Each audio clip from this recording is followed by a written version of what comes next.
She was a woman whose voice captivated millions. But behind it all, she was a soul quietly burning from within. Surrounded by crowds, yet endlessly alone, with screams no applause could ever drown out. In this video, we journey through the bright, yet painfully dark life of Amy Winehouse. There are voices, and then there are voices that shake the world. Amy Jade Winehouse had one of those rare, once-in-a-generation voices, raw, fragile, soulful, and impossibly honest. A voice that didn't just sing, but confessed. A voice that carried pain, beauty, and truth. But behind that brilliance was a storm she could never fully outrun. Today, we dive deep into the life, the music, and the tragedy of Amy Winehouse, the woman whose art changed the world, but who couldn't save herself. Amy Jade Winehouse was born on September 14, 1983, in Southgate, North London, into a family where music wasn't just entertainment, it was part of their DNA. Her father, Mitch Winehouse, was a taxi driver who adored jazz. He filled the house with the voices of Dinah Washington, Sarah Vaughan, and Frank Sinatra. Her mother, Janice, worked as a pharmacist, but she also had a quiet love for music. For Amy, these sounds weren't background noise. They were home. They were comfort. They shaped her future long before she even realized she had one. Growing up in a Jewish household, Amy showed signs of talent early, a natural performer with an imagination that refused to sit still. But school? School was a different story. Amy attended the Susie Earnshaw Theatre School, and later the prestigious Brit School for Performing Arts, the same place that would produce talents like Adele and Leona Lewis. But Amy Winehouse was not the kind of student who followed rules.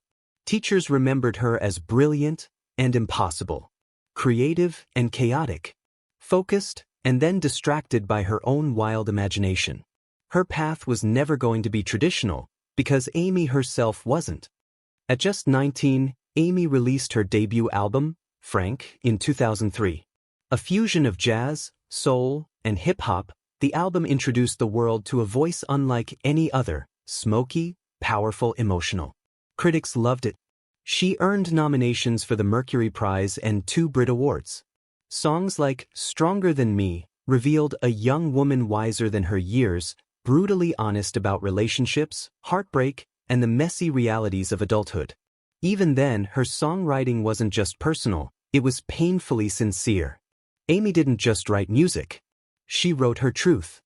But nothing, not Frank, not the early praise, could prepare the world for what was coming next. In 2006, Amy released Back to Black. And music changed. It was a haunting masterpiece inspired by the heartbreak of a love she couldn't let go of, and an addiction she couldn't escape. Produced largely by Mark Ronson and Salaam Remi, the album drew from the sound of 1960s girl groups but transformed it into something entirely new. But nothing, not Frank, not the early praise, could prepare the world for what was coming next. In 2006, Amy released Back to Black. And music changed.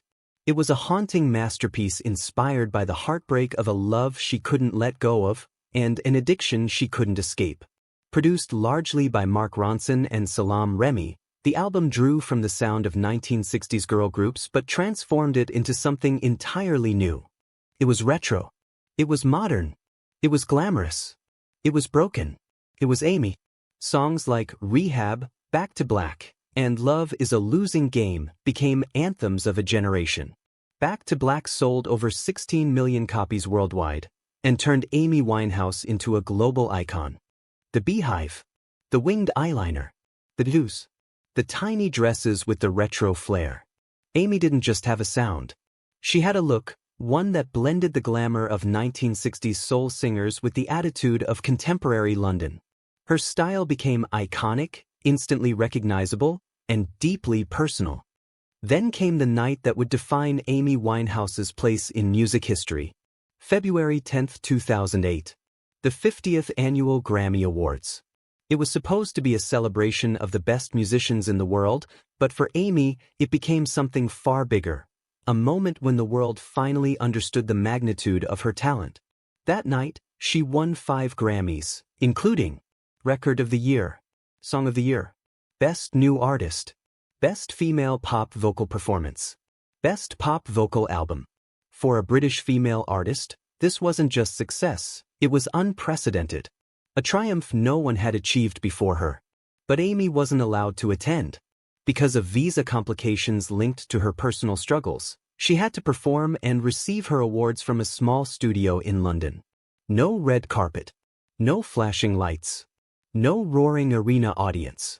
Just her, isolated, nervous, surrounded by a handful of musicians and crew. When the broadcast cut to her London stage, she took a breath. Her eyes were trembling, her hands shaking slightly. But the moment the music started, everything changed. Her voice cracked open the silence. Authentic. Unmistakably Amy. Even through a satellite feed, she stole the entire show. You could feel the room freeze. Whether you were in Los Angeles, London, or watching from home, you knew you were witnessing something historic. And then came the announcements. Record of the Year. Amy Winehouse. Her face froze in disbelief. She looked around, almost confused, as if the universe had finally decided to acknowledge her brilliance after years of chaos. But as she celebrated with her band and friends, something else lingered under the surface. It should have been the happiest night of her life.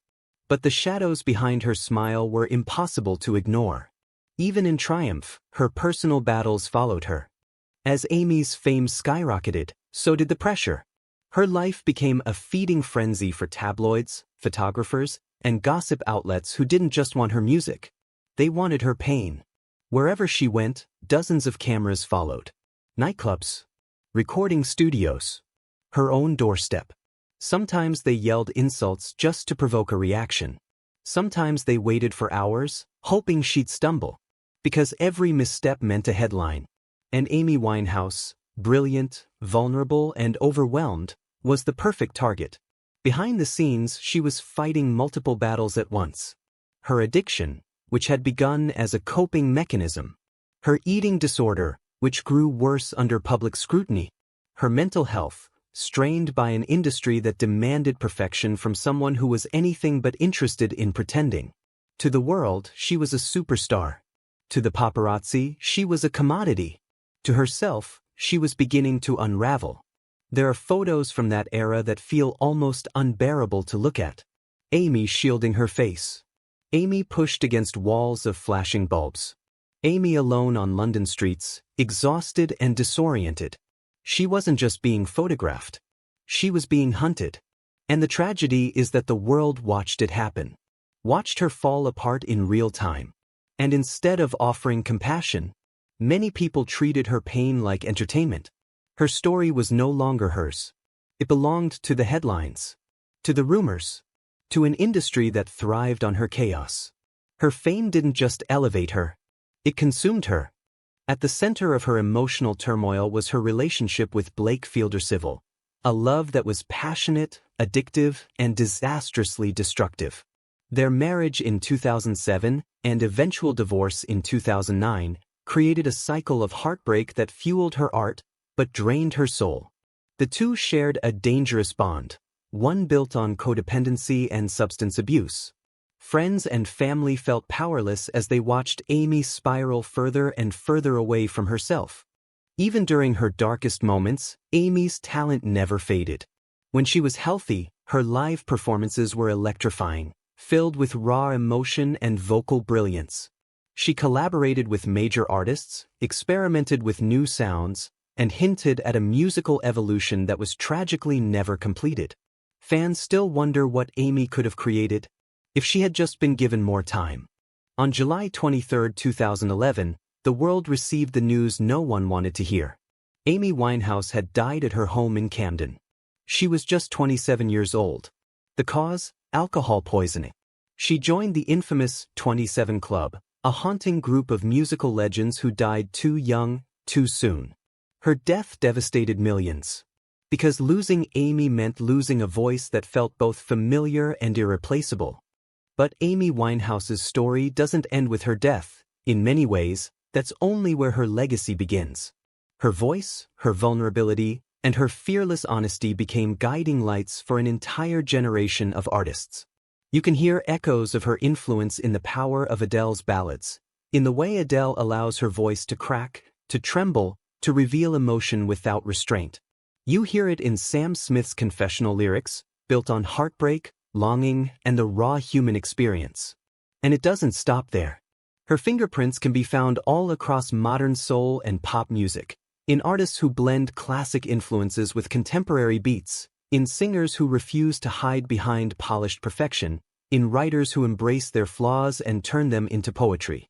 Amy didn't just inspire a sound. She inspired a movement of authenticity, a movement of vulnerability, a movement where the imperfections in a voice became the most beautiful part. For young musicians stepping into the industry today, Amy Winehouse stands not only as a musical icon, but as proof that staying true to yourself, even when it hurts, can change the world. She reminded the industry that soul music didn't have to be smooth. It could be jagged, cracked, bruised, and still breathtaking. And that is the legacy she left behind. A timeless reminder that true artistry doesn't come from perfection. It comes from honesty. After Amy's passing, her family faced a difficult question. How do you honor someone who gave so much of herself to the world, yet struggled so deeply in private? Their answer became the Amy Winehouse Foundation, an organization created not just in her memory, but in the spirit of her compassion, her generosity, and her belief in the power of music to change lives. The foundation focuses on supporting young people facing the same issues Amy battled: addiction, mental health struggles, lack of guidance, and emotional isolation. Through educational programs, recovery support, and music-driven workshops, the foundation reaches thousands of young individuals each year. But the mission goes even further. They provide mentorship for aspiring musicians, offering safe spaces for creativity and emotional expression, the very thing that kept Amy grounded during her own turbulent years. They support disadvantaged youth, helping them discover confidence and purpose through instruments, songwriting, and performance. Every rehearsal room they open, every life they steer away from addiction, every young artist they encourage, becomes another chapter in Amy's living legacy. Because the foundation isn't just about remembering who Amy was. It's about continuing what she believed in. Her family often says that Amy's heart was bigger than her fame, that despite her struggles, she cared deeply for others, especially young people who felt lost or misunderstood. And today, that caring spirit lives on. Through the foundation, Amy Winehouse continues to help those she never had the chance to meet. Her pain has been transformed into purpose. Her voice into guidance. Her memory into hope. Amy Winehouse's life was short, but her impact was infinite. She left behind a catalog of music that continues to inspire. A voice that refuses to fade. A legacy that reminds us that great art often comes from great pain. Amy didn't just sing songs. She lived them. She breathed them. She became them. And that's why, long after her final note, her voice still echoes. This is the story of Amy Winehouse, a legend born from truth, shaped by struggle, and remembered for eternity.